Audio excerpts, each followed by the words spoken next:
Hello guys, welcome back to our channel multi degree education. आज की video में हम बात करने वाले हैं अहमदाबाद यूनिवर्सिटी 2024 के application form, exam date, syllabus, eligibility criteria और भी बहुत सारे डिटेल्स के रिगार्डिंग में बात करेंगे। तो चलिए इसी के साथ एक वीडियो को स्टार्ट करते हैं। अहमदाबाद यूनिवर्सिटी 2024 जो कोर्स की बात करें, ये ऑफर करती है admission to undergraduate, postgraduate, doctoral program offer करती है, मल्टीपल स्पेशलाइजेशन में ऑफर करती है।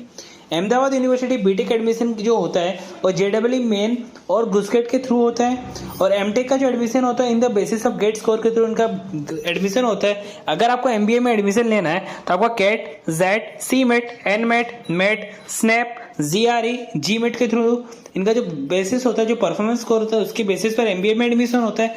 अगर आपको एमएससी में एडमिशन लेना है तो कैट, जेट, जीआरई, जी मेट, गेट, इनमें आपको बेस्ड इनके जो परफॉर्मेंस स्कोर के बेसिस पर आपको एमएससी में एडमिशन होता है। अगर आपको पीएचडी में एडमिशन चाहिए तो आपको CAT, GATE, GMAT, GRE, JRF, UGC NET, JEST का जो स्कोर है उसके बेसिस पर आपका पीएचडी में एडमिशन होता है। अभी उनकी बात कर लेते हैं। सबसे पहले इनकी पूरी डिटेल में बात करेंगे। सबसे पहले हम बात करते हैं इसके जो एलिजिबिलिटी क्राइटेरिया और उनके कोर्सेज के बारे में बात करते हैं। BTech, BCom honours, BA honours, BCom professional honours, BBA honours, integrated master of science, BSc honours, integrated MBA और dual degree program in integrated arts. इसके लिए आपको 12th पास करना पड़ेगा। कोई भी रिलेवेंट स्ट्रीम से आप कर सकते हो, ये आपकी चॉइस है। BA economic history, philosophy, history and languages, psychology, social and political science, MBA. इसके लिए आपको नॉर्मली रिक्वायरमेंट है आपको बीए कंप्लीट होना चाहिए, तो ये आप अप्लाई कर सकते हो। BTech chemical engineering, computer science, engineering, mechanical engineering, MBA. उसके लिए आपको नॉर्मली बीटेक कंप्लीट करना पड़ेगा, तो ही आप अप्लाई कर सकते हो। BS computer science, mathematical and computational science, physics, MS in quantitative finance. इसके लिए आपको बीएस इन कंप्यूटर साइंस आपको करना पड़ेगा, जो आपको perform well academically. Admission processor की बात करें, सबसे पहले आपको बात करते हैं इनके जो बीटेक के लिए आपको नॉर्मली आपके पास वैलिड स्कोर होना चाहिए फॉर द जेडब्ल्यू मेन और गुजकेट का, तो ही आप अप्लाई कर सकते हो। इसके अंदर नॉर्मल एक एग्जाम होता है, इसकी क्वालिफाई करना पड़ेगा। उसके अंदर आपको नॉर्मल डॉक्यूमेंट के वेरिफिकेशन होते हैं। पेमेंट करने का जब आपका एडमिशन होता है, आपका डॉक्यूमेंट का वेरिफिकेशन होता है, उसके थ्रू आपका सिलेक्शन होता है। यूजी कोर्स की बात कर ली थी हमने, आपको पूरी डिटेल में आपको पूरा बता दिया था कैसे आपने करना है, क्या आपको करना है।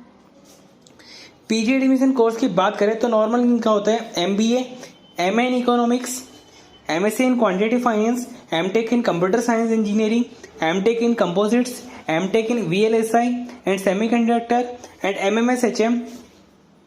अभी सबसे पहले इनके पीजी के कोर्स, उनके एलिजिबिलिटी क्राइटेरिया की रिगार्डिंग में बात करते हैं। एमबीए में बात करते हैं सबसे पहले, उसके लिए नॉर्मल आपका बैचलर डिग्री होना चाहिए 50% मार्क्स, 45% मार्क्स पर एससी एसटी।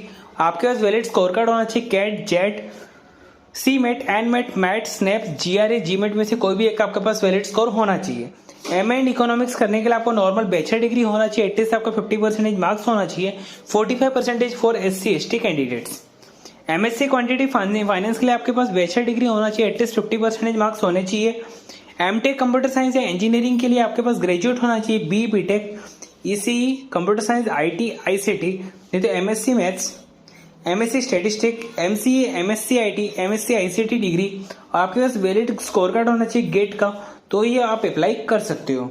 एमटेक कंपोजिट के लिए की बात करें, आपका बीटेक डिग्री होनी चाहिए या फिर आपका परस्यू एमटेक प्रोग्राम में mechanical, aerospace, chemical, metallurgy, material science, civil, textile, naval architecture, marine, agricultural engineering. MTech semiconductor and VLSI design की बात करिए, इनका देख सकते हैं आपके पास बैचलर ऑफ इंजीनियर, नहीं तो bachelor of technology in CSC, CS, double EC, IC, ICT, IT, नहीं तो आपके पास मास्टर ऑफ साइंस होनी चाहिए, MSc in computer science, electronics and physics, और bachelor of science honours 4 year का होना चाहिए, नहीं तो आपका पास एमसीए किया हो। अगर आपको मिनिमम 60% आपके स्कोर आने चाहिए, तो ही आप, अगर आप फाइनल सेमेस्टर में आते हैं तो ही आप अप्लाई कर सकते हो। एमएमएस हेरिटेज मैनेजमेंट की बात करें तो आपका बैचलर डिग्री होना चाहिए, एटलीस्ट आपका 50% मार्क्स आना चाहिए, और रिजर्व कैटेगरी के लिए आपको 45% मार्क्स आने चाहिए फॉर एससी एसटी कैंडिडेट्स के लिए। अभी बात करते हैं इनके लिए कौन कौन से डॉक्यूमेंट की रिक्वायरमेंट होगी। सबसे पहले पासपोर्ट साइज का फोटोग्राफ, 10th का सर्टिफिकेट मार्कशीट, 12th का certificate marksheet, graduation degree marksheet अगर आप पीजी के लिए एडमिशन ले रहे हो, पीएचडी के लिए अगर आप एडमिशन ले रहे हो तो मास्टर डिग्री, एंट्रेंस एग्जाम का score card, migration certificate, transfer certificate, ID proof, अगर आप दूसरे कैटेगरी से हो तो आपके पास कास्ट का सर्टिफिकेट होना चाहिए। इसके रिगार्डिंग में कोई भी लेटेस्ट अपडेट मिलती है हम आपको न्यू वीडियो के थ्रू आपको अपडेट कर देंगे। तो चलिए इसी के साथ इस वीडियो को एंड करते हैं। आपको वीडियो अच्छी लगे तो वीडियो को लाइक करके चैनल को सब्सक्राइब कर देना ताकि अगले वीडियो की नोटिफिकेशन सबसे पहले आप तक पहुंच सके। Thanks for watching my video.